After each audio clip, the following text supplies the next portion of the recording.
are. I'm really excited to have you become a staple of our ACE Adult and Continuing Ed Council meetings. And so if you're ready, I'd love to pass it over to you to get us kicked off this morning. We are ready. Angie, thank you so much. And hello, everyone. I do feel like I mean, family is an overused metaphor, but I'm starting to feel like this is coming back to my extended family. So I appreciate that. I'm bringing a new guest. I'm going to go crazy with the metaphors, right? It's not like bringing my boyfriend home, but I am bringing a new guest to talk to us today. And we're going to have a great panel where President David Johnston of Johnston Community College in North Carolina. It's a little confusing. The college has a T, but not the president. Is going to be one of our lead presenters, and then Jane, your own Jane McKillop, Dean of, let's see if I can get her title right, Dean of the Lehman College School of Continuing and Professional Studies, will be a co-panelist. And so thank you all. Thanks for your interest. Thanks for the opportunity to do this. The topic of the day is, you know, I'm sort of tried to dress it up as a fancy title, Hidden College, Hidden Asset, Non-Credit Education. And I think, you know, I don't have to explain the issue to all of you. You live it, breathe it, you know, sweat it, bleed it every day. But, you know, the non-credit division is nimble, you know, responsive, solution-oriented, closer to the labor market, a lot more convenient and appealing to a lot of learners. It's got an amazing, you know, number of things going for it. And that's why I use the word hidden asset. But, you know, Jane gets on my case when I describe this wrong, but at a lot of colleges, you know, the leadership of the college doesn't necessarily understand what kind of an asset they have. And other faculty at the college don't necessarily understand what kind of an asset they have. And the non-credit division, maybe itself, you know, sort of allows itself, you know, but it takes two kind of, right? Although the non-credit division it gets done to it more than not, but, you know, is in its own distinct silo. And that's bad for students, because it's students that want to cross over one-way, you know, two-way traffic, really. It's bad for enrollment, because if we could get those students re-enrolling, you know, that would be good for everybody. It's bad for the faculty and administrators on both sides who aren't getting the benefit of what the other has. There's a guy in Louisiana who puts it very nicely. He says, you know, what the credit side has is structure, what the non-credit side has is flexibility. How do we get some kind of arrangement where the credit side can learn from the flexibility of the non-credit side, and the non-credit side can get a little bit of the structure of the credit side, and, you know, be more at the table is also another really important piece of what better integration would bring. So what we're here to talk about is how do we get to better integration? And we don't want to throw out the advantages, and I mean, you know, community colleges in general, but also perhaps CUNY. We don't want to throw out the advantages of the non-credit side. There is that nimbleness, that flexibility, that problem solving, that solution oriented, that close to the labor market. All that is really important, and more important than ever right now, you know, where people need labor market oriented programs. But how do we keep those advantages and yet build better bridges? So that's the problem we're trying to solve for today. And I'm sure it's a problem that you all think about every day, all day long. So it's, you know, it's not, the problem's not new to you. But what President Johnston brings is he's done a really interesting experiment in North Carolina. So rather than, I'll be quiet, I'll let him talk about it. David, tell us, well, first just tell us in, you know, very top line, what you've done, and then we'll go back into kind of the why and some of that. Okay, we have totally restructured the college. And so this isn't just a matter of combining credit and non-credit instruction into one unit. This is a total mindset and a culture shift at the college here. And it started with combining credit and non-credit into one instructional division. We determined that teaching is teaching, learning is learning. So why not bring them all together and have everybody responsible for everything? So that's in a nutshell where we started. So that's great. So we'll get to, well, before we get to the why, what do you mean a little bit? So we got the instructional units, but what else do we have? Like, what is this new mindset? We have brought together, well, What I found when I got here was we had lots of redundancies in budgets because of the two college system. You referred to it as the hidden college, and that we've read that in the literature too. But we realized we had a two college system. And one was credit and one was non-credit, and we referred to our students that way, and they were funded differently. And so it just didn't make any sense to us. We were frustrating our students, we were frustrating our employers.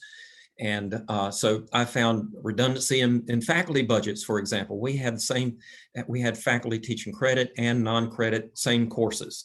But because of the silo, one was out for one and the other was out for the other. We had classes and lab space that were separated. We were not efficiently using our space. We had equipment and supplies that were separately funded, and could have brought a greater efficiency if we didn't do it that way. We had redundancy in our internal processes. We had two organizations, for example, collecting tuition, one for credit and one for non-credit. We had 2 points of registration, one for credit and one for non-credit. We had two marketing and recruitment processes in the same way. So like I said, we were confusing our employers. They didn't know whom to call, what to expect. And we were also frustrating our students because we're a very linear campus. We're about, I don't know, 7/10 of a mile from one end to the other. We were sometimes sending our students back and forth from one end to the other because the people who were answering their questions did not understand what the student was requiring, whether that be credit or non-credit. And so they were getting wrong advice from different offices on the college, and oftentimes it was limited to who was answering the phone. So we just launched into this idea that we could do better if we were consolidated. And So just to give folks just a little context before we go into the solution, great statement of the problem, and I'm guessing it sounds kind of familiar to a lot of people. yeah, I would imagine. Community colleges across America. There's about 8,000 students, am I right? And you're like sort of like half an hour drive from Raleigh, Durham or something, sort of suburb? Yeah, that's right. We have actually our FTE is about 4,200 and a little north of that. And but we serve about 13,000 in enrollment, and that combines everything. Well, the 4,217 includes continuing ed as well, but the 13,000 heads in a given year is also including continuing education. Got it. So smaller than maybe all CUNY colleges, but yeah, it's still sizable. I mean, 13,000 is a big school. Right. And you've been there 10 years. So he's been there 10 years. So he started this 10 years ago. So this is not yesterday's experiment. This is that's right. Old experiment, or not experiment anymore. So okay. So so now I'm going to get there, and what am I going to find? Not two colleges. Now, not two colleges, we hope. We still uncover some silos from time to time. But one of the things I want to emphasize is that this is not a one-size-fits-all. I've had many conversations with presidents across our state, and there are 57 other presidents in North Carolina who have been reluctant to start this because they wanted to see how it would work. They were suspicious of how I had done it and how it would work in their independent colleges. And what I tried to encourage them to do is just try it. It does not have to be the same way we've done it. But this concept of eliminating barriers for students and employers was what was driving us. So what did you do? Yeah, we started 10 years ago by restructuring our credit division. We look back on that and we realized we had the perfect storm going on, and so did you all. We had growing enrollment, and we had 26% enrollment growth in 3 years, but because of the economy, we had declining budgets, and so we had to find some efficiencies. And the first step was to take 5 department chair positions in the credit division and reduce them to 3 and make them academic deans. During this portion of our first phase, our vice president for continuing education indicated he was planning to retire. So his retirement set phase 2 sort of into the planning mode more quickly than I wanted to. But it's important to understand too that this was going on and never been done anywhere else to the extent that I was looking at doing it. And the climate of the college was one of unrest. We were in the midst of a devastating economy. People didn't know what was going to happen next to them or their jobs. You had a brand new president. This is my first presidency, and I was trying to bring something of this scale to bear. Green as a gourd. In fact, I had the president of our faculty association come to me at one point and say, enough with the change. There is too much change going on. When will the change stop?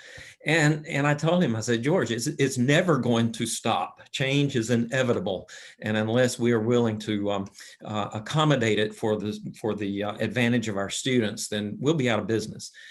People were afraid for their jobs. They were stressed. They were anticipating changes that we might be making. And let me tell you, if you do something like this, at least in our case, our folks, if they didn't know something, they made it up. And it's amazing at some of the rumors that were started. But I would hasten to say too, that no one lost a job because of this restructure. Now, we had some who didn't agree with it, stayed another year or two, moved on, or not with us anymore, or retired and I didn't replace, but no one lost a job because of the restructure. And that was the one thing I kept trying to drive home. So what did you actually do? What's the engineering? What got combined? Well, as we moved into phase 2, then we merged all of credit and non-credit programs into one instructional division. You remember what I said just a second ago, we saw teaching as teaching and learning as learning. Our employers were telling us, we don't care if the skilled workforce is coming to us with credit background or non-credit background, just send us skilled employees. And so we combined everything into one division. I took a couple of department chairs out of the continuing education side, added them to the current list of deans. We had 5 deans with management oversight of both credit and non-credit programs. And this, again, it wasn't an easy time because not all of our department chairs were asked to join this management team and become deans. One of the major decisions we made, though, out of this was we realized that we were paying our credit faculty and our non-credit faculty differently. And so if we were going to be true to our philosophy that teaching is teaching and learning is learning, we had to do something about that. And so we equalized the pay for our non-credit faculty. And that doesn't take into fact these a third vendor kind of situation where we have to contract out for something. But typically, if you're teaching in basic skills, if you're teaching in developmental education, anything that was non-credit on campus, we equalize the pay. So there's still such a thing. Let's pretend. So we have silos that are organized by subject matter, correct? I mean, not silos, yes, but departments, whatever you want to call them, silos, right. Silos. But and so in the automotive, I'm making this up now, in the pharmaceutical, because that's what you do a lot of. Yes. You've got credit and non-credit. We still have credit and non-credit courses, correct? Yes. Okay, but their governance is shared. Yes. What else does it mean to be in one unit? We have one. A little bit. We have one vice president of instruction, as opposed to one for curriculum instruction and one for continuing ed. We currently have 6, what we've elevated them to now as associate vice presidents, who are responsible in their areas for all of the continuing education included with their curriculum areas. You all may have the same kind of thing, but we have, for example, we have non-credit nurse aid training, and we have credit nurse aid training, and it differs in why students choose one over the other. But in some of our credit technical programs, we will have some non-credit portions of it taught as a part of the total curriculum, especially in the areas of industry certifications. And we realized, as I mentioned earlier, that registration was all over the place. So we relocated those into one place. We relocated all student support services into one place to meet the needs of all students and not just curriculum or not just continuing ed kind of students. So the what we call this is the one college philosophy. And so the one college helped also our communications department, who were communicating marketing to different colleges. Now they're much more inclined to bring about both and in the process. Our advising is what we call a targeted advising, so that our advisors are cross-trained in what's available for curriculum and continuing ed. Our areas of emphasis, like health sciences, they have a whole large component of need for continuing education in those areas. Who better to do that than the discipline experts?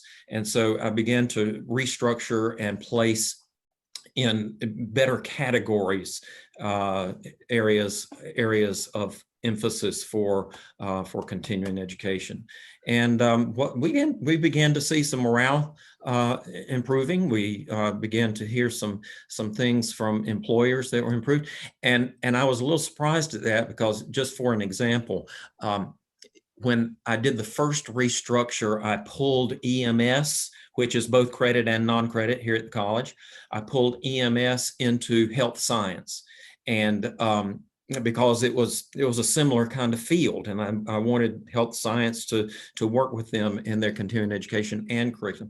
Well, our EMS folks in the county went nuts. They couldn't believe that that's what we were going to do. In fact, some of them called our board chair, and they were just saying, I can't believe you're going to require EMS folks to report to a nurse. And that just shows the need, the reason for better communication, bringing folks into the table more quickly, and sort of advising them on this situation where we truly were manufacturing the airplane while we were flying it. And so some of the lessons learned, I'd probably try to have a more definitive plan going forward if I were to do this again. But let me unpack a little bit of it. Well, go finish, and then let me unpack a little. I was just going to say that what we had to understand, what everybody needed to understand from me, was I didn't know what I was doing either. I mean, this was brand new. This was something that we had hoped would work. It made sense. The literature was beginning to support this kind of effort. And so I brought my board on board, if you will, and they got supportive and behind it, and eventually others did too. But it was very tenuous there to start.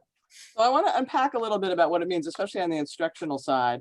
But Okay. I just want to, well, no one can see because it's backwards, nothing like a camera. But this is a new report out yesterday from the Education Strategy Group about just this kind of strategy. I know about what they're doing at Johnston. I know about what's happening at Monroe. I know about it a few places here and there, but this report gives a bunch of other examples, including statewide examples. Louisiana, they're doing it at the state level. So David's really early pioneer, but this is going on a lot of other places. So I see Angie's already asking a question, but let me just ask a couple more questions. So in the instructional unit, I get the point that there's one person over both, but what does it mean beyond that? What is that in real terms, day to day, for the faculty, for the students, for the employers? What does that mean? We had to do a lot of culture shift in that regard too, because our curriculum faculty were focused on curriculum. Our non-credit faculty and leaders in that area were focused there. So when I brought everybody together, we did a lot of cross training. You remember I had 3 curriculum deans and 2 continuing education deans that had been department chairs in those areas. They met together regularly, helping each other understand the, quote, other side of the house, which we have moved beyond here at the college. We don't talk about the other 2 sides of the house anymore. We're all one house. And so those folks could help each other. Continuing education folks were responsible for curriculum programs, and curriculum folks were responsible for continuing education programs. Translation: in North Carolina, curriculum means credit. Yes. Continuing education means That's right. non-credit. That's right. Excuse And one of the questions had to do with faculty engagement. One of the ways that we brought that about was we began to equate non-credit instruction with curriculum, the needs in curriculum instruction. And there have been times when we have taken our credit faculty and they have made load with non-credit instruction. So And you fill again, out your hours that you yeah, need to teach. yeah, especially in our technical trades area, welding, for example, and IT, where there's lots of industry certification needs. Okay, so we got the deans explaining themselves to each other. We've got we've got faculty making load. We've got, so cross-training, say a little more about that. Who's getting cross-trained and how? Well, if remember to I consolidated lots of other areas too, not just our instructional areas. And so North Carolina has a very strict and complicated system of reporting and auditing. And so if you understood continuing education, you didn't understand curriculum. So when we brought all of those together into one area, those folks began to cross-train each other too. And as we've moved forward, we have included that in the structure with new employees. So they don't come in just for curriculum and learn continuing education. They come in learning both. We've cross-trained in advising. Our students now, when they go to our Student Success Center, which was another step in the evolution of this one college philosophy, the Student Success Center is one location. We sort of have this goal, if I can remember what it was, from admission to employment / transfer, and get it all in one place, with the exception of the learning experiences. So those advisors, when students would come in, they would have to know the kinds of questions to ask and the kinds of opportunities that were available both on the curriculum side and the continuing education side. And we began to develop pathways in order for all of our curricular experiences to be accomplished. So, and in some cases that included continuing education, non-credit instruction. Okay, so I'm Susie. I show up at the campus. I want to work in allied health, and I want to bring Jane in soon. I have a couple more questions for you. I want to work in allied health, study allied health. I don't really know. How are you going to help me figure it out? Like, what are my, I still got to make some choices. Am I on a credit path or a non-credit path, right? Right. And what could my path through the college look like? Yeah. I assume I start with that cross-trained advisor. They give me some advice, but then what? And then I guess packing the same question, has it increased the number of people that start on the non-credit side and eventually make it to the credit side? Well, I don't know that it's increased, but it certainly has driven some of our credit programs. We will actually start some of because we can do non-credit, as you mentioned earlier, much more flexibly and nimbly and all that kind of thing. And then we have about a 2-year process for creating a new curriculum program. And so by that time, the employment need it has changed. It's out the door. It's something else. Yep. And so a lot of our continuing education will bring students to the table in terms of education itself, with the understanding they need more. So they will come back and they will enroll in some of our curriculum But programs. are we keeping data yet on that, like the re-enrollments? Yeah, we are. I don't know what it is, but I know that we are. That was another. Is it up at least? Yeah. Oh, Yeah. I would think so. Yeah. That's another area that I focused on when I came in and looked at all of this. If we were going to be making decisions in the unknown, we had to know as much as possible. And so I strengthened our research IE team. We had basically one person that was sort of half-time in that area. I now have 4 people who are totally focused on both credit and non-credit institutional effectiveness. So one last question, then I'm gonna, we got a lot of questions piling up in the question, but I do want to bring Jane in, then maybe we'll turn to some of those. So I'm an employer. I'm the local, I'm Tamar's Widgets in the neighborhood. It used to be I probably came and talked to the non-credit dean, and that was the end of it, right? So what happens now? Now we have marketed this. I mean, we just haven't just turned it out into the community and said, this is what we're doing. We have had our different divisions work directly with those employers, develop stronger relationships with them so they would know whom to call. So anything in the health science area, they would call the health sciences, and the AVP in that area. That was one of the areas that we had the least amount of hesitancy in. We had to do more training in the advising and the registration and the admissions and that kind of thing. But what we were finding is faculty were coming through their particular disciplines already understanding what the continuing education needs were for their discipline, nursing, for example, or radiography, or whatever that might be. So then they were turned loose to be the point of contact for any of that. Well, the credit side understands that the non-credit side really brings something in that department, right? I mean, that's where it's easier, like, you got something for us. That's right. Employers.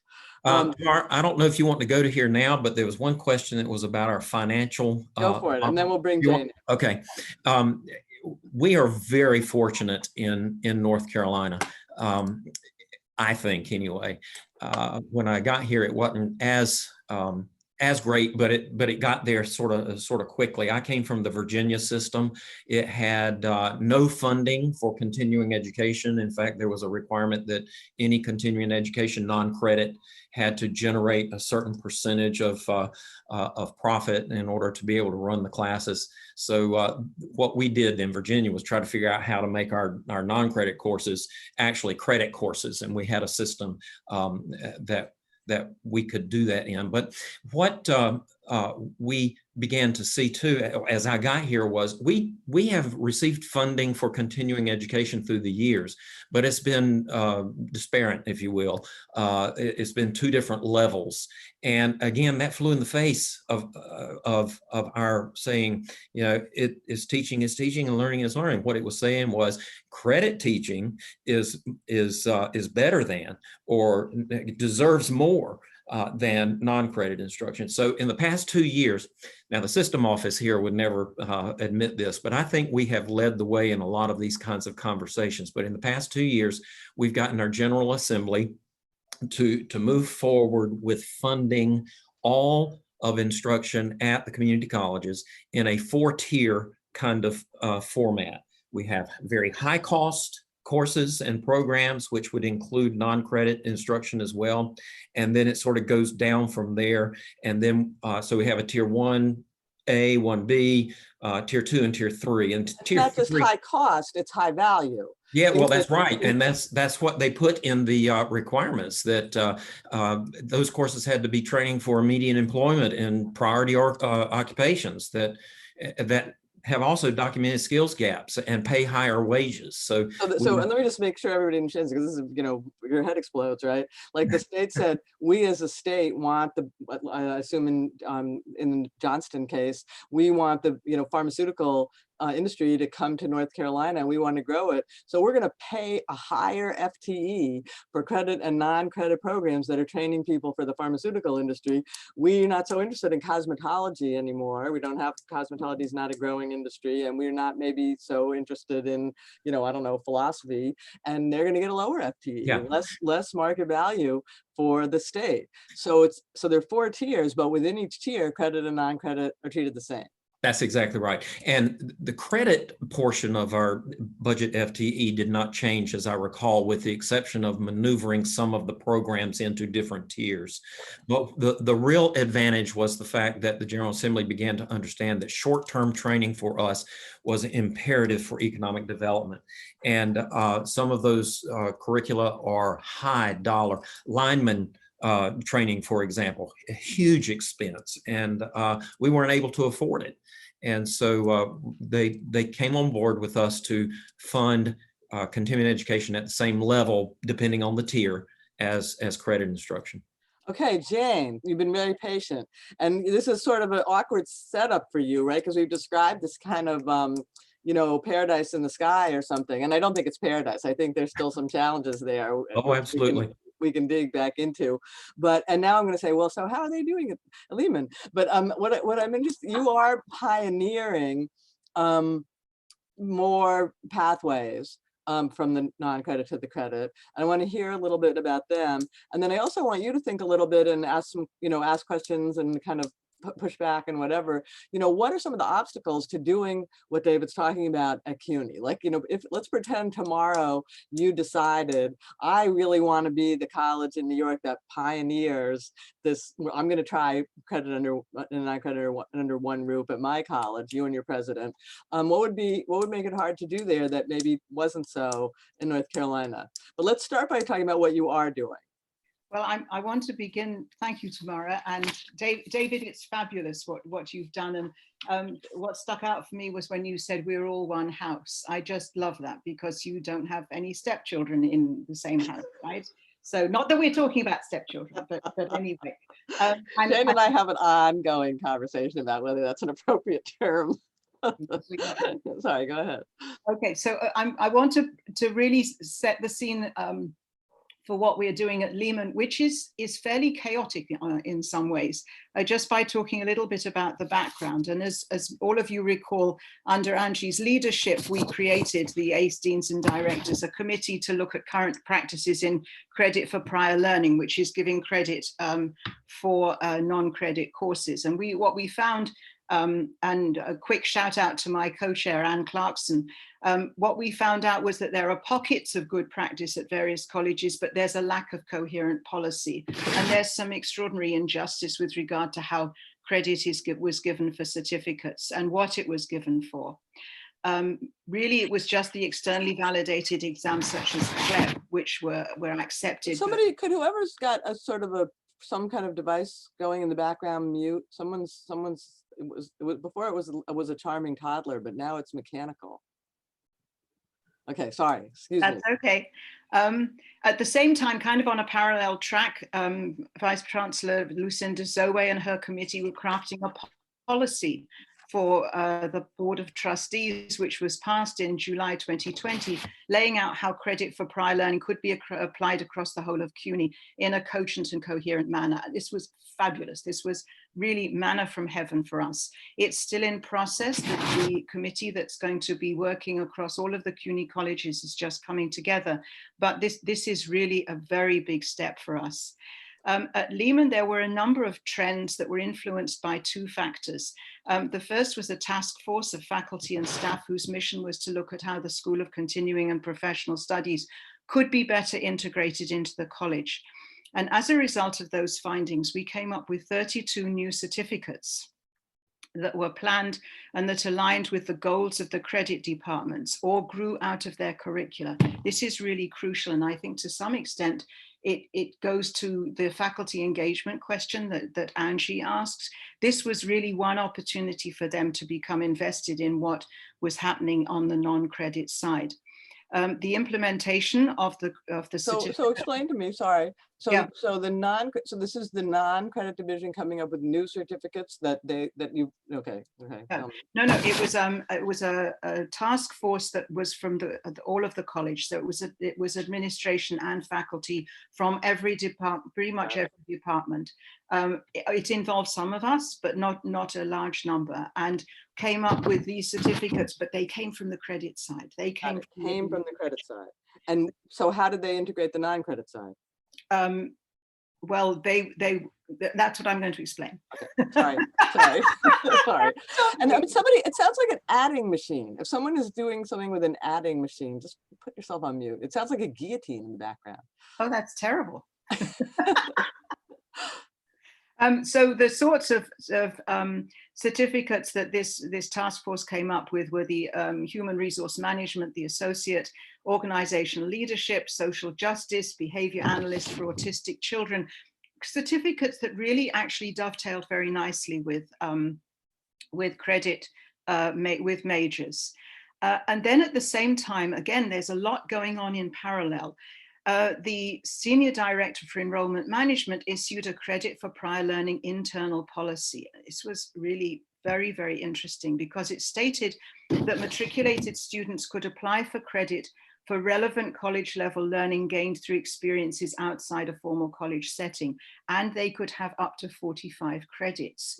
So suddenly this is taken out of the realm of credit and non-credit. It goes into enrollment, it goes into transfer credits. This is a very interesting initiative.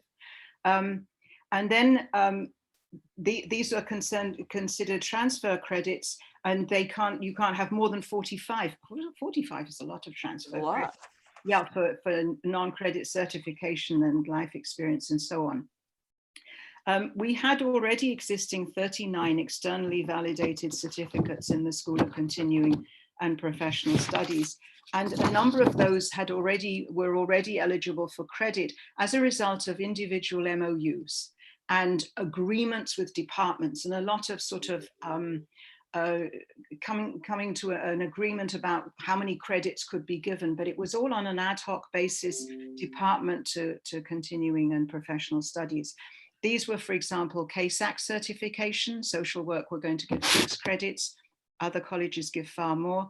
A+, 6 Cisco networking. All of these are just examples of certificates that are. So when you say certificate, it's what the researchers call certifications, third-party validated certifications. Exactly, professional, third-party, externally validated. Got it. Now, then we got we got a new initiative happening, which was when we discovered that our students who needed 120 credits to graduate had, for example, 118, 117. Then the college decided to give credit for courses such as first aid, which we offer, and CPR, again, which we offer, and which are certifications, so that they could then graduate with credit for these certifications. We also were giving credit for non-credit training with a special project that we run with business and economics called the Small Business Consulting Practice. These were all non-credit courses we offered, but I told you it gets complicated. But credit was given by the Department of Business and Economics. And what we found was that we're increasingly, as I said, connecting with different departments to align their courses, so that we're talking in business and economics with aligning some of their courses with the associate in human resources, or health science courses that prepare for medical billing and coding certification. So things are really coming together in a very interesting way. Let me try to stop you for a second, and let me try to pull it together, because it's a little let me try to summarize or paraphrase what I'm taking from it, because you're telling us wonderful detail, but I'm worried about the trees, the forest for the trees. So I mean, the biggest thing is, the first level of big thing, it seems to me, is that there were pockets of excellence, but there wasn't a system, and that we think the Lucinda Zoe, plan, whatever that's officially called, is going to make it possible for those pockets to be expanded into a better, more systematic approach, but it hasn't started yet. So it's being implemented, as we say. Angie will tell us more. I don't really know the state of implementation, but planning to implement. But you're sort of showing us what that might look like, how that's happened already in one place. So I mean, that's a sort of really important frame, right? You're sort of giving us a window on what the Lucinda Zoe universe could look like when we live in the Lucinda Zoe universe. But it's still at one campus. Is that a fair? Yeah, but I think it's interesting that this is happening in other campuses, and I'm going to ask, I know that at Hostos they're doing something rather interesting. So Evelyn, do you want to jump in and just talk about your 6 credits? Well, wait for a second, because I want to get you and David in a little bit of a dialogue. But let me just understand a little more again about what happened at Lehman. And forgive me, I'm probably just being dense. But so I get the part about the certifications can translate to credit. What I don't get yet is the part where, that's what you were talking about. You were talking those 32 new certifications, those were also certifications. And the point was the credit department was telling you these are the certifications that we would accept. So the main mechanism here is certifications being accepted for credit. Is that?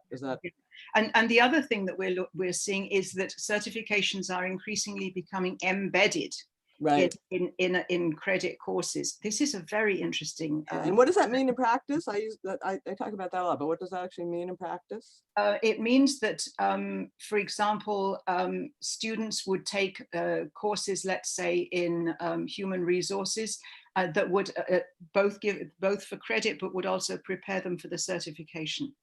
And the certification usually required in the course, or not necessarily? No, absolutely not. This is completely new. This is very interesting that suddenly, instead of just saying Lehman students leave with a degree, period, we're saying Lehman students leave with a degree and certifications in these areas.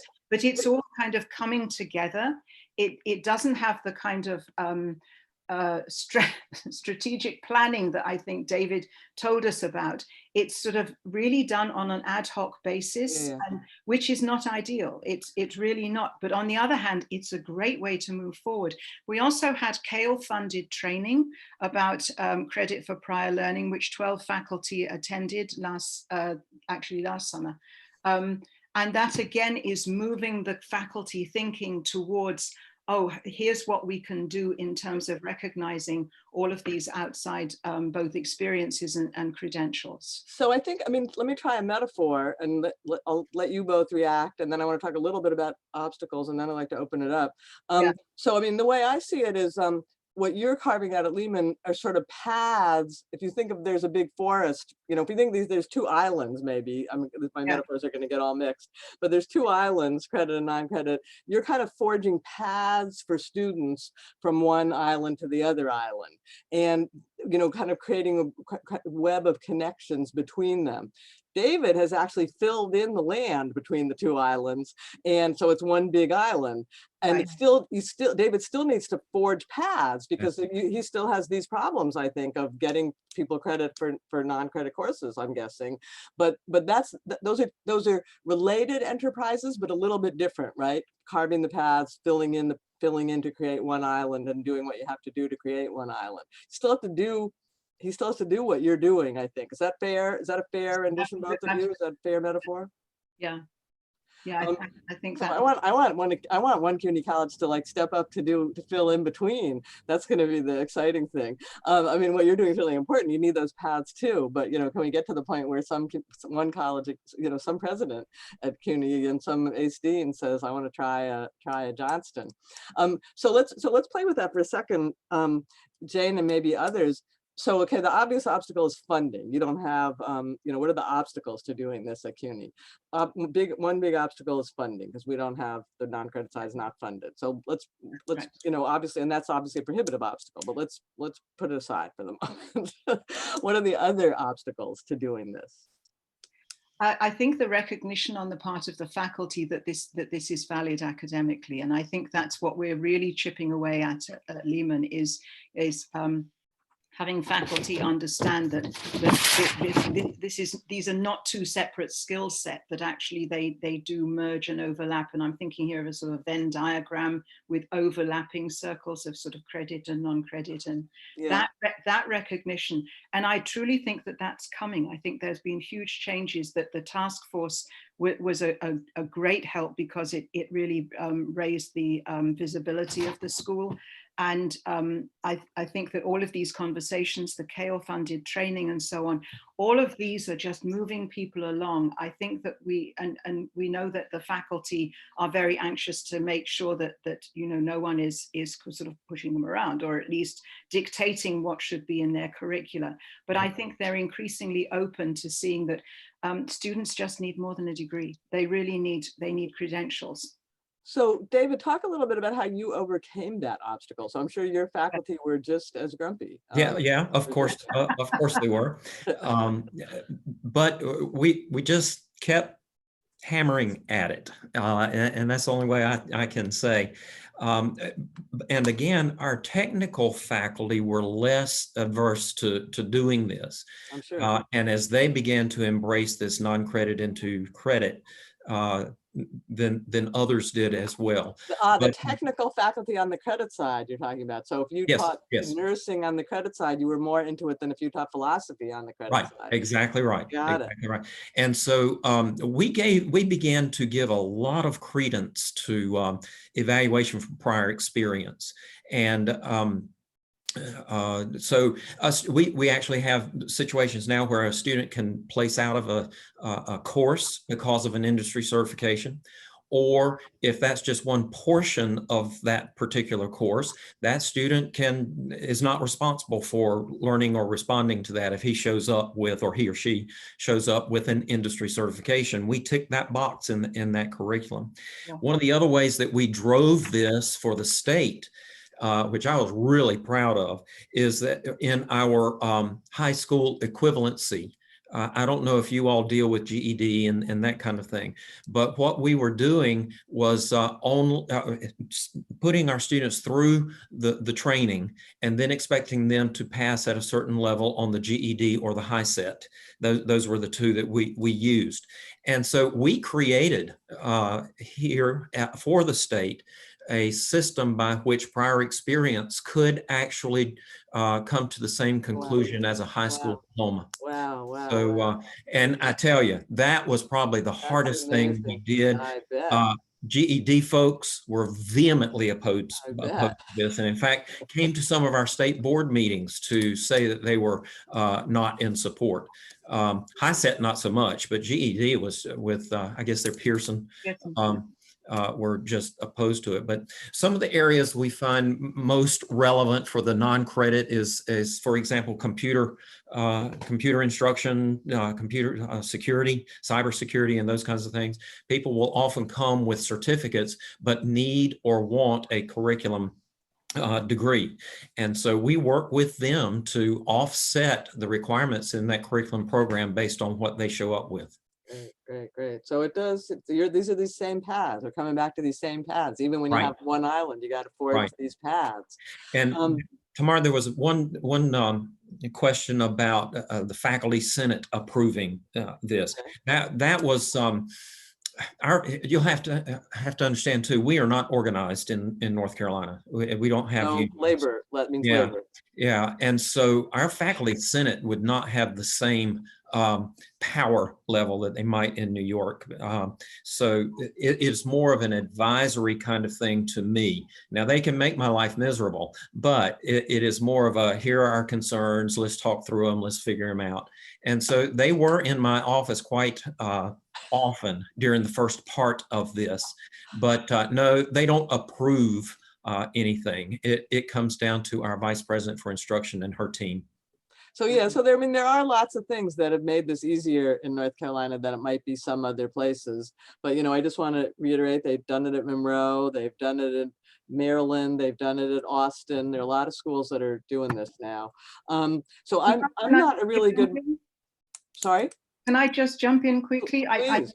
I think that we benefited at Lehman from the kind of vision that David has displayed at Johnston, because our president, Jose Luis Cruz, when he was president at Lehman, absolutely understood the value of certificates, and he really got it in a very big way, and he set the stage for the faculty to take it seriously. And this has been continued by our interim president, Dan Lemons, and also our provost, Peter Wazoo. So they understand the value of what we're doing, and they understand that credentials and certificates are a way for people to get jobs, and that they are an intrinsic part of what we do. Yeah. And Jane, that was driving it for us as well. The majority of my experience in Virginia, probably 15 of the 20 years I was there, was in continuing education and workforce development. So when I got here, and adult basic education as well. Yeah. So when I got here, in fact, I think that's part of the reason they hired me, is because I had that kind of experience. And not only that, but I grew up in Raleigh, so I was coming back home to a local area. We were talking about Johnson versus Johnston. I was told one time that the immigrants who were Johnstons came to this area and dropped the T. So I was probably a Johnston at one point in the past. But anyway. Okay, so I'm not good at multitasking, and I haven't really been reading the chat. So there are a lot of really interesting questions in the chat. Let me see if I can get at them. And so Angie asked a good question for Jane. So, and let's try to, I'm going to try to push you guys to move your terminology. If it's a third party thing, it's a certification. So Angie wants to know, certificate is like is something that you issue at the college, right? That's a mini degree. Well, in the rest of the world, how they talk about it, you guys talk about it differently, but in the rest of the world, when people talk about certificates and what the government collects data and stuff like that, certificates mean something that's issued by the college that's just shorter than a degree usually. A certification is usually something issued by a third party. We're gonna have a whole nother session about that, but I'm just like going, because just so we're talking on the same page. But Angie's question is, how do they get paid for it? So Jane, to Yeah. Jane, Angie's question to Jane. So I'm Susie, I'm gonna get my A+ certification in a program there. How does it get paid for? Grants. We're using grant funding for that. Grant funding. If they're eligible for any kind of scholarship, then we put them in for that. It's not free, I'm afraid. Financial aid is something that we're working on, because if you integrate the certificate into the credit bearing course, then they can use financial aid for that. So that we're kind of, you know, running as fast as we can to sort out how to do it, but we don't have anything like the funding that North Carolina has, which would make a huge difference in New York State, because we wouldn't have to worry anymore about how people pay the tuition for certification training. It comes all back to that, the dollars. It does. We, It really get does. that. Yeah. We get that. One of the advantages to our non-credit students in this equating of funding, though, has been that the tuition for non-credit is still a non-credit level tuition. It is not equivalent to credit tuition. So that's that. And Jane, you mentioned financial aid. Some students don't qualify for Pell, and so they want to get into the nursing program. So they go through the continuing education route, but it's much cheaper, and it provides the prerequisite for nursing. Interesting, really interesting, really interesting. So that's I guess that's another thing. You can take if you take your prerequisites on the non-credit side, your credit side is recognizing them. That's not true everywhere. Right, like that right there, it's a big thing. Yeah, really interesting.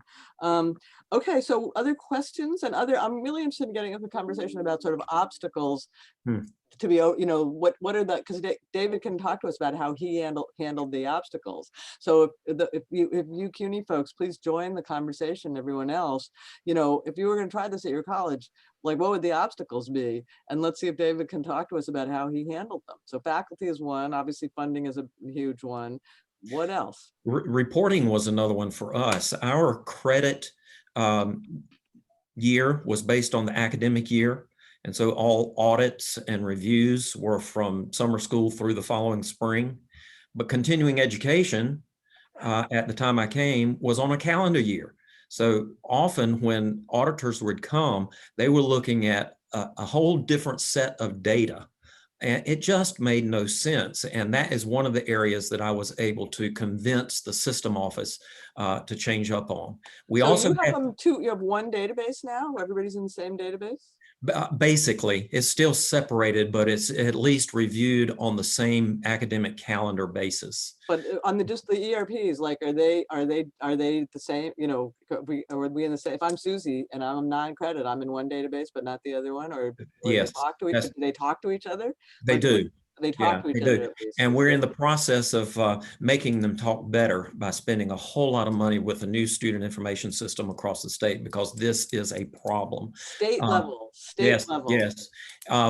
We also had 2 applications, and y'all may very well have 2 applications, but they didn't really talk to each other. You had an application for credit and an application for non-credit, and neither of those could be done online. Oh, no, I'm sorry. Curriculum could be done online, but continuing ed could not. And continuing ed could not register online. So we're bringing about this more systematic kind of reporting and data collection as we move along. I told you earlier, this is all evolving. You never get, my board told me when they came, we want you to take us to the moon. Well, I'm not sure that we will ever get to the moon, but there's You're already on the moon. You're just not to Mars yet. There's a lot that's going on in the process. But I think that's an important thing to say, right? Because Jane, you kind of said at one point, well, this is all ad hoc. It's not a big plan like David has. Actually, it was ad hoc when David did it. It was a vision, but then it was step by step. So you don't have to have it all sewn up before you start, I think. No. And we don't. Right. Well, no one does. No college in America does. Okay, let's see. I'm trying to multitask here. I'm really not good at it. So okay, yeah. So I asked this too, Kim, and I don't think we have an answer. What was the impact? What has the impact been to enrollment, credit and non-credit at Johnston? Well, in non-credit, we have seen increase. But there are probably a lot of factors that would go into that. I can't hang it all on this concept. Our pharmaceutical companies have driven this because our pre-employment training, if you will, is non-credit, and we're in the process now of trying to find 750 employees for one particular pharmaceutical company that's investing major money in the area. So it's imperative that we do that. So, you know, I lost my train of thought, but anyway. Well, I mean, she's interested in there are two questions really. Have absolute enrollments gone up? You know, I get your point. It's so hard to tell. COVID. There's so many different things that are influencing enrollments. But again, I'm really interested in those crossover enrollments. Yeah. Well, our enrollment for the first time in 8 years went up last year, total across the board. We had experienced about 8 years of enrollment decline. Now, it wasn't major. It was like 2 and 3% every year. But what I couldn't get the General Assembly to understand is that our enrollment was going up, our head count was going up, our FTE, our budget was going down. Yeah, and I get that. And that probably is a national concern. But what I tried to get General Assembly people to understand is we still had 13,000 heads that we had to provide student services for, all kinds of support. And just because they were only generating a third of an FTE didn't mean I was serving a third of a student. Right.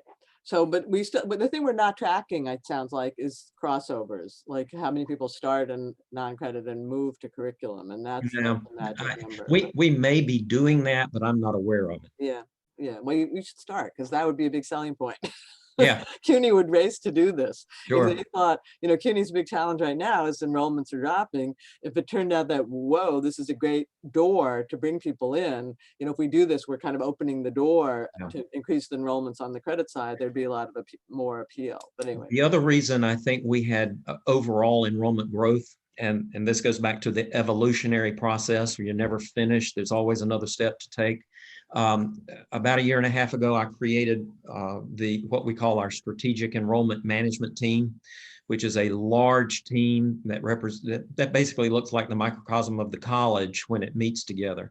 And they are laser focused on how to work together across the college to not only recruit for students, but how to retain students. Yeah. And our retention rates went up last year. That's part of what our enrollment okay, so that's interesting. That's kind of what I'm getting at in a sort of a different way.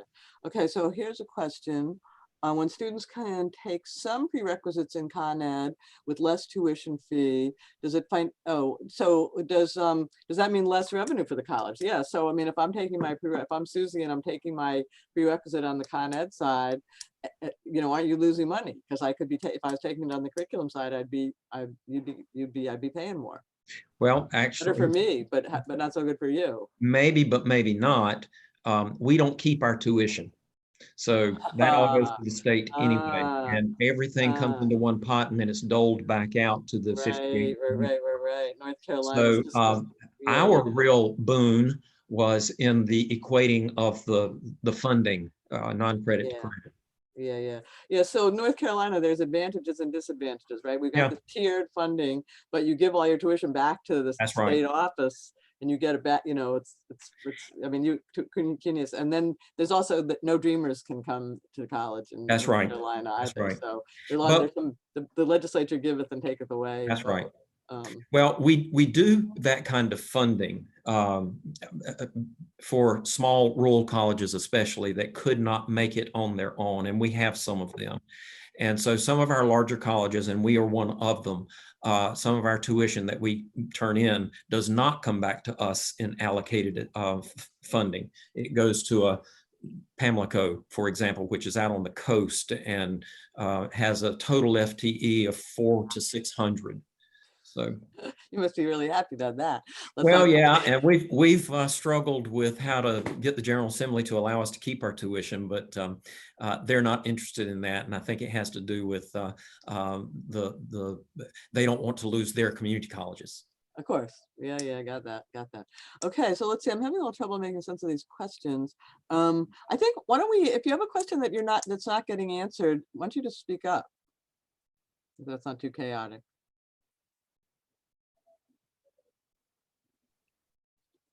So you're all ready to do this, right? We're going to have this at all the colleges in CUNY. You're going to have. So let's talk a little bit more. Maybe Angie, why don't you enlighten us all a little bit more about how the ZOE initiative is, the planning for the implementation of the ZOE initiative, sort of taking what Jane's doing and expand, all of that. I think everyone probably knows, maybe others know this better than me, but if they don't, let's talk a little more about it. We can't hear you. Can't hear you.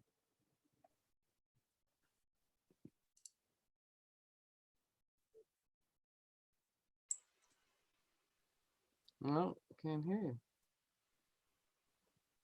Okay, well, Angie does that. Let's see, where do we go? Anybody else? Alyssa Vine can chime in. Yes, sorry, hang on one second. I have to relocate to, there's a presentation going on in the same room where I'm working here, so I'm just moving myself. Excuse me. Yeah, so I can give a quick update on the credit for prior learning policy. Can everyone hear me? We can. Okay, thank you. Sorry. And what do you call it? I still call it Lucinda ZOE Initiative. What's it technically called now? The Lucinda ZOE Initiative. I'm sure she would be honored to hear that. But it's technically called the Policy for Credit for Prior Learning.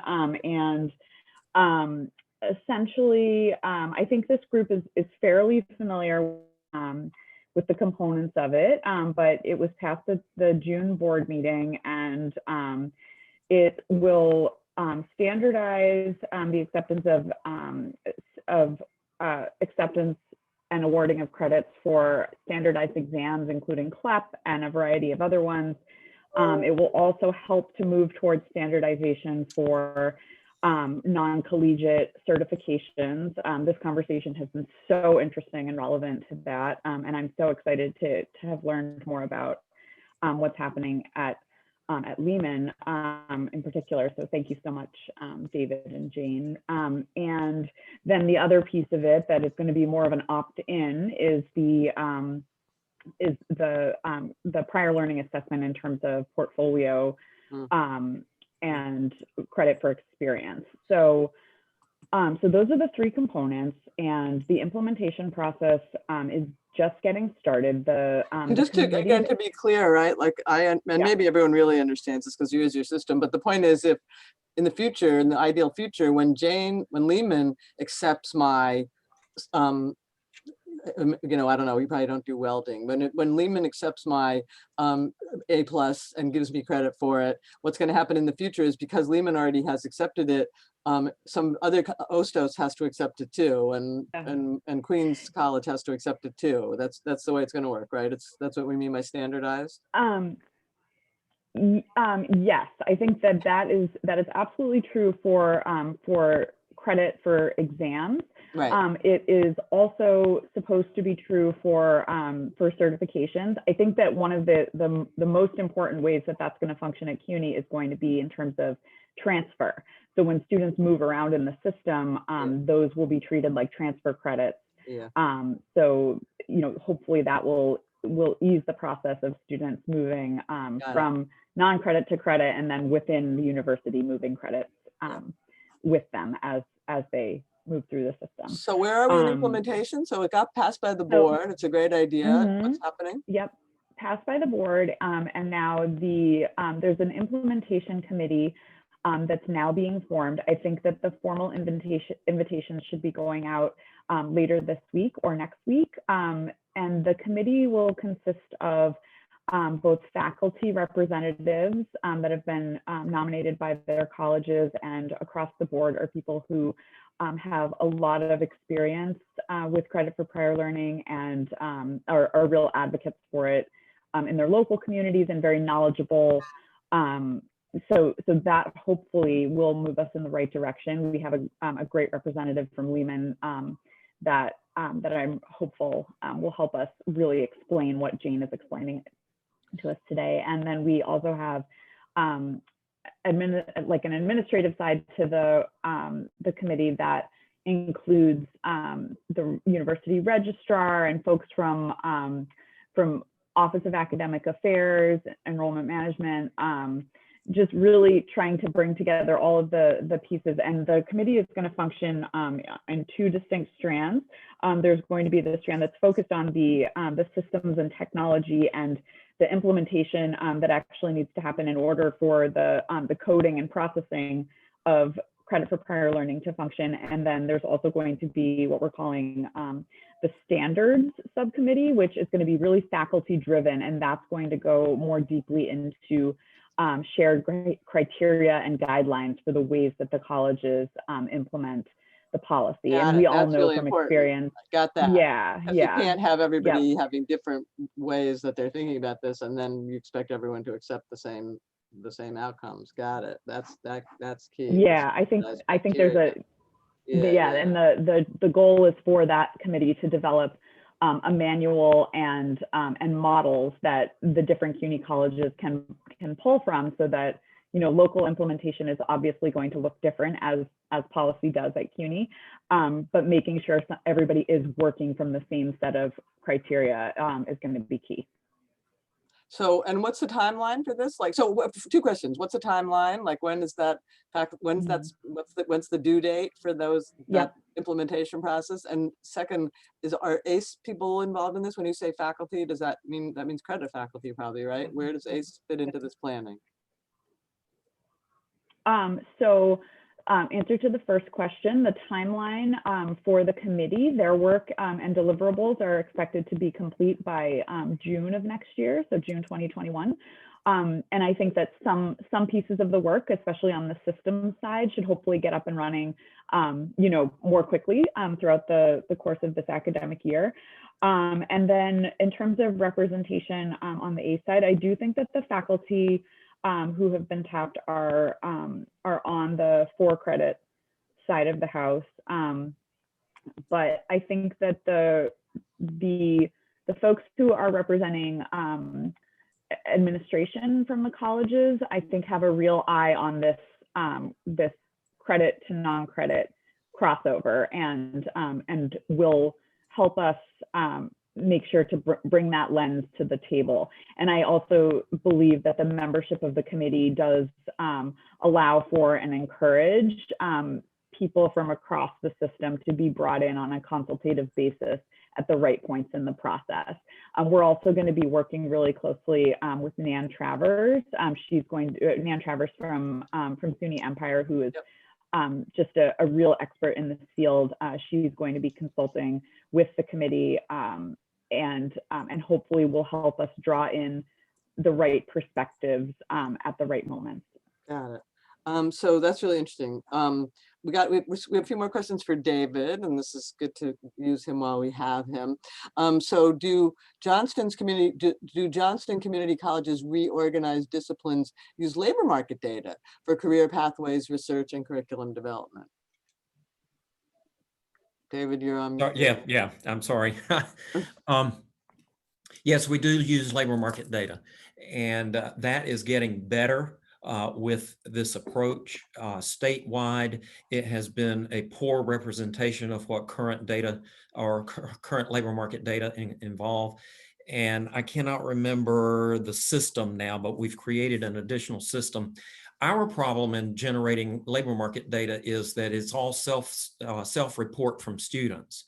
And so we have an abysmal response rate, and we can't really make decisions based on 17% of the respondents. So we are looking at strengthening that labor market statistics area, and that's driving a lot of our other organizations. Aspen, for example, we were a top 150 college a couple of years ago, and the labor market data is what's driving a lot of those decisions. Yeah, I think it's a key tool for integrating the two, because if you decide, well, we need, we have the example from Monroe, we need 6,000 HVAC techs, and we need, a third of them at level A, which you can do in the non-credit, and a third at level B, which requires credit, and a third at, a credit certificate, and a third at level C, which requires a degree.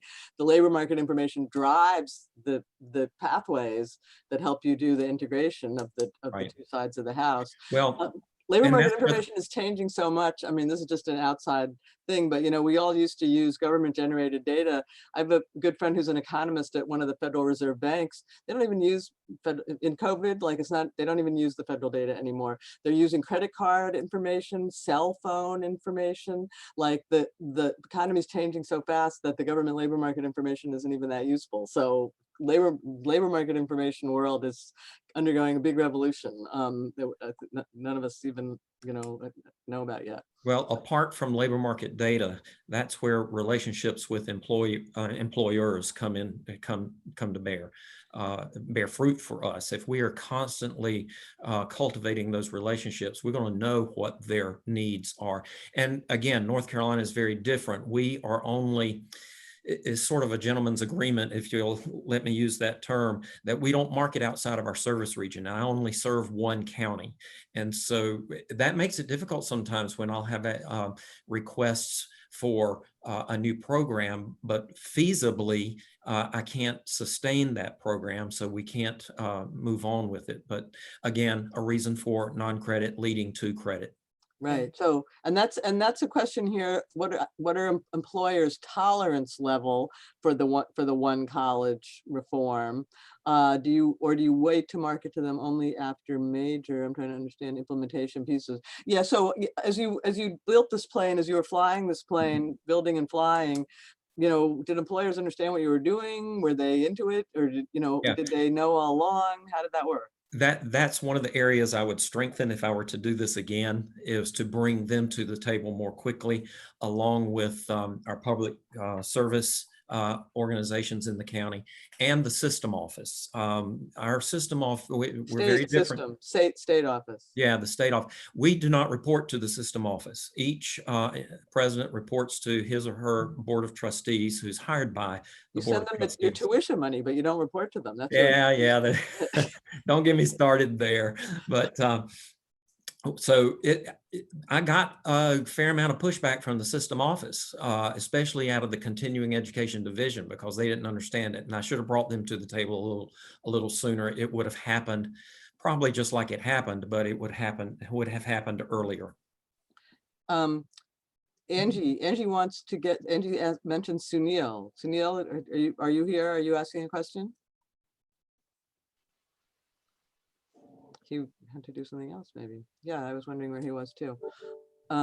Okay, so we only have a couple of minutes left, and I think what just the last things I would ask each of you, Jane, is there anything else you want to ask David or say to David? The kind of big concept I'm getting at is, like, if somebody, if in some future day, some college at CUNY decides to do this, what can we learn from David? So I'm interested in your thoughts about asking him questions about, because you were very smart about this in our pre-conversation, you picked up right away, well, his college is smaller, it's going to be a little harder for us because we're bigger.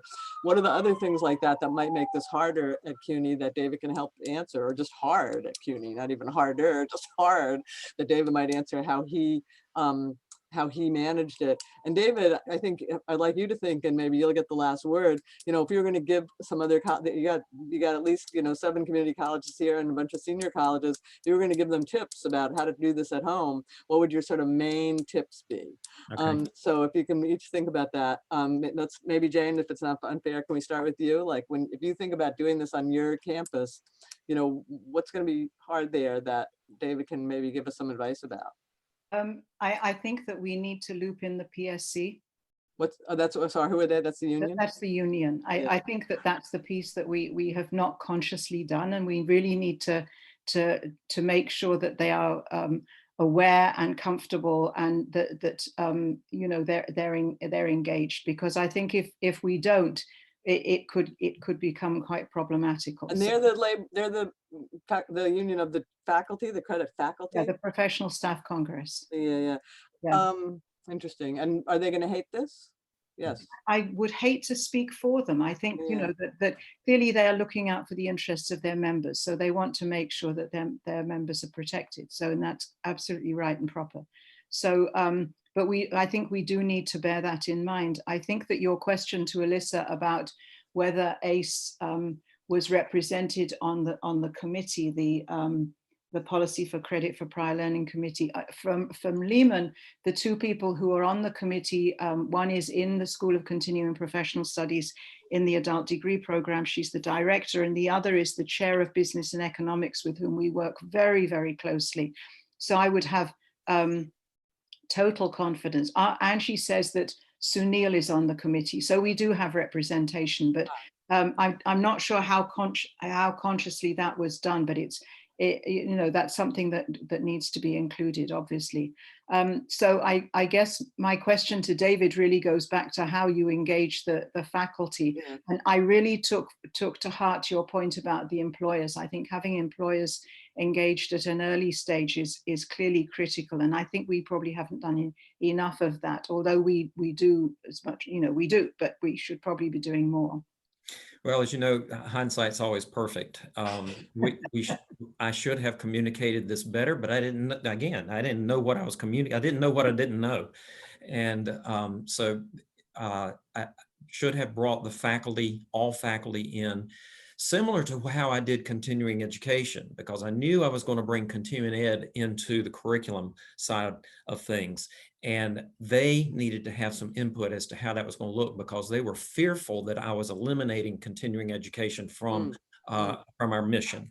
And then it was further, that process or that thought was exacerbated with the fact that when I hired the vice president for instruction, she had been the vice president for curriculum instruction. So there again, the rumors abounded. So more communication is good, but you do have to take it with this more factor with a grain of salt. There were some what things. Factor? The what factor? They're communicating more communication. A lot of things I couldn't communicate, personnel related kinds of things. And some of our board said, just tell them they're not going to lose a job. Well, I couldn't tell them that. So because I'm not going to guarantee anything I can't guarantee. Yeah, really interesting. So it does seem like engaging the faculty, offering the faculty reasons that this is going to work for them, right? Like, I mean, that seems to me the biggest thing. It's like bring them into the conversation, but also show them the sugar plums that they're going to get, right? Better employer relationships, higher, potentially crossover enrollment, opportunity to make their load. I mean, we need to think of our kind of Christmas list of what we're offering the faculty, not just like come to the meeting and help us plan this, then you won't get fired. Yeah, well, it also gave faculty the permission to be more involved in the community. So, I mean, our discipline experts needed to be working with employers. And so we have expectations that our faculty are working with employers to continue to create or recreate the curriculum and incorporate the non-credit as appropriate. Yeah, really interesting. Okay, any last tips for I'm going to try this at home. Any last tips for us? I don't know if this is a tip or not, but there's a couple of things I want to say to you. And that is, you are probably already doing a lot of what I have talked about. And so you'll find that if you implement this more thoroughly, it's more of a philosophical bent and less tactical. Early on, it was very tactical, a lot of combining, a lot of eliminating, a lot of things like that. But what you are doing, and that was one of the issues with some of my colleagues throughout the state, said, we can't do what you're doing. Well, don't try to do what I'm doing. Make it fit for your organization. Because what I'm doing will not work where you are. I can just tell you that, but many of the philosophical portions of it will. We, because of it, I think we look and we act much more unified. One of the things we did was we began to focus on our product. And based on what I'm hearing from you, you're already doing doing that. But one of the things that we found was that we were serving ourselves and not serving our students and employees. And so we tried to figure out ways to quit serving we had processes going on that were for no other reason than to make our life easier. And so that was that had to go. The other tip I would give you is reflect. I don't know whether this is really something you should do or not, but I would reflect the national culture of social unrest into this process. We are now reevaluating one college based on inclusion, equity, and belonging. And that will be the next step we take, is to make sure that our faculty and our students understand what our culture is. We understand each other's cultures. We are very involved in inclusion, equity, and belonging. And that's gonna, that will be again, you know, how do you build that? It hasn't been built yet. But the big thing that will do, and what we have felt like we've done, is we've quit frustrating our students as much as we have. So I would go back to saying, best you can, develop a definitive plan. Be forthcoming in your own insecurities, I guess. If you don't know, you don't know. And I needed to say that more often. Communicate as you can't communicate enough. Now, you can't communicate everything, but you can't communicate enough. And then bring all the powers that be to the table, whether that's your chancellor level or whatever your structure is across the state. We're city. We're in one city. We're in one city that could be a state. So last word, I'll just pick up on the diversity issue. One of the interesting things in this education strategy group report is a diversity argument for doing just this. That if you look nationwide, the non-credit division is much more heavily underrepresented minority. That's and right. So creating better pathways is a diversity play, and a way, I think, to sell it to everyone, and a way to you know, elevate its importance. Right. So right. And we want to create an organization that everybody can thrive in, and regardless of your culture or background. We want you to feel a belonging here.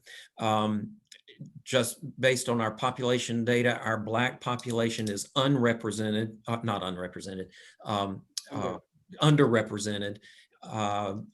not by a lot, but some. Our Hispanic population is our fastest growing population, and it is actually overrepresented with enrollment at the college. If we don't understand, as a predominantly white, middle-aged leadership team, if we don't understand the different cultures that are coming to us, we're not going to do anything but frustrate them and our leaders. I mean, this isn't just students coming with a different culture. This is new hires coming with different culture. Okay, we're at 11 o'clock. So on that good, and I know people, I'm sure people have other meetings, on that good, encouraging note. This has been a super session in my view. I mean, not because of anything I've done, but David, just such interesting vision that you brought to this, and such an amazing thing that you've done. And it's really helpful, Jane, to be able to, you know, not just talk about this, you know, show you kind of what's on the moon, go there someday, but show you sort of where the progress is being made in the CUNY system toward this. So maybe I'll sort of end with lifting up and underlining something David said, which is, you're probably doing a lot of this. It's more that you have to sort of put it together in a package, maybe add some of the pieces that you're not doing, and own the space, you know, own it. Any other last words from either of our panelists? Just that what you saw at Lehman was warts and all. You know, we're just plodding along. We're doing what we can. So, but again, I think that's something that's David really illuminated that for us. There's nothing to be ashamed about that. You know, you're trying to do something hard and good, and it's going to be warts, and it's going to have, we're all going to make mistakes and whatever. And that's one of the ways I sold it to my board. I said, I don't know if this is going to work, but it makes sense. And they came on with me and supported me in the process, and that made all the difference. Yeah, just to mention that, you know, Lehman is not alone in doing this work. Of course not. The other colleges are doing fabulous work, and no, we understand that, but I had to pick somebody to. I had a lot of hard choices about who I was going to pick to do your slot, but we do understand that. Thank you, everyone. Next time is certifications, so we'll dig a little deeper into certifications. Thanks again for the opportunity to do these sessions. See you all soon. Yeah. Thank you all very much. It's been a delight. Thanks. Thank you. Bye. Bye-bye.